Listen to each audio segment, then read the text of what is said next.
Okay, we have a David Pakman Show subreddit at davidpakman.com/reddit.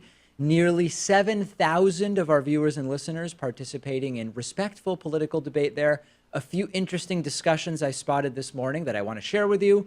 The Daily Wire is advertising on David's YouTube channel. So when I went to watch David's video about the Trump lawyer's letter to Mueller, I got a 3-minute ad for Andrew Klavan's show on the Daily Wire.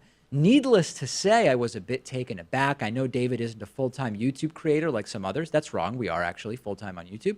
It's more of a side thing for him, so I figured there was a possibility he might not know. Well, actually, we have no control over the ads that play.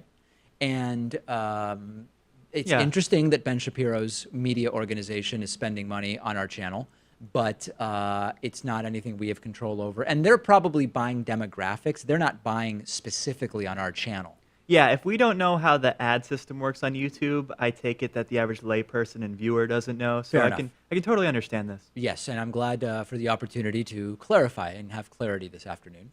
Also from the David Pakman Show subreddit, grieving mother after meeting Trump, quote, "It was like talking to a toddler." Yeah, we didn't get to cover that story on the show, and I don't think it's really a surprise to anybody that Donald Trump has not had a tendency to display what we would call normal empathy and sort of reasonable human emotions when he has been meeting with various different people whose families have suffered tragedies. This includes Gold Star parents and so many others. So I was not at all surprised that it was not a great experience for another grieving mother to meet with Donald Trump. Yeah, I take it that he's the same off camera as he is on camera. When you get him behind closed doors, he's still not going to be able to exemplify any empathy or care or any of that stuff. Yeah, I mean, there's like the public persona and the private persona of people, and I'm sure that there are ways in which Trump is different behind closed doors. I would assume a lot more profanity, but there are some elements which seem to be sort of his genuine personality. Also on the David Pakman Show subreddit, does David only have 4 fingers? They seem like alien fingers, and I didn't see a 5th digit.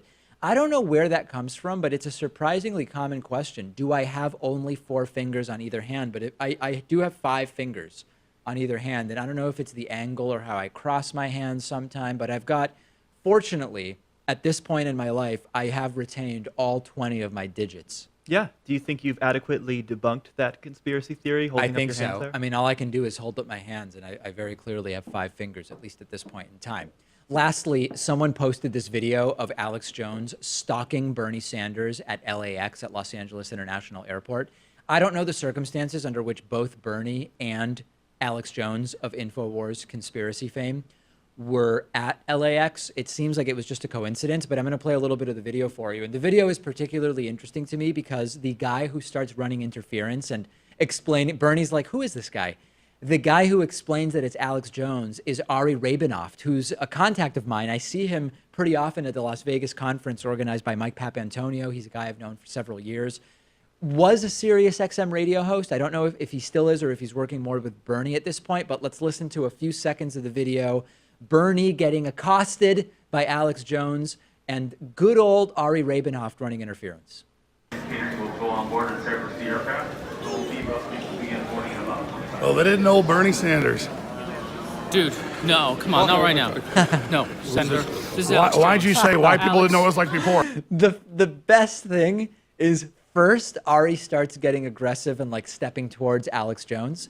Bernie immediately puts a hand on Ari's shoulder and pulls him back and goes, no. And then he says, who is this guy? And he seems, if he was trolling, like if Bernie really knows who Alex Jones is, it came off so authentic that he just had no clue who this guy was. And then Ari says, this is Alex Jones. And the video goes on. I'm not going to play the entire thing for you. I encourage you to check it out. But entertaining video for sure. I kind of wish that Bernie was ready to throw hands like Cenk at one of the political conventions last year. That would have been a sight to see. I would actually be interested in a Bernie versus Alex Jones basketball match. We saw during the primary in 2016 that Bernie is pretty damn good at basketball, and Alex Jones is not particularly. What am I trying to say here? He doesn't appear to be in the physical condition that would make him a particularly good basketball player, I guess is what I'm saying. And I would actually be interested in one-on-one with Bernie and Alex Jones. Yeah, Bernie's mid-range jumper is on point. He sinks it about 80% of the time. Yeah. In that 12 to 14 foot range, Bernie is unstoppable among 70-plus-year-old white dudes.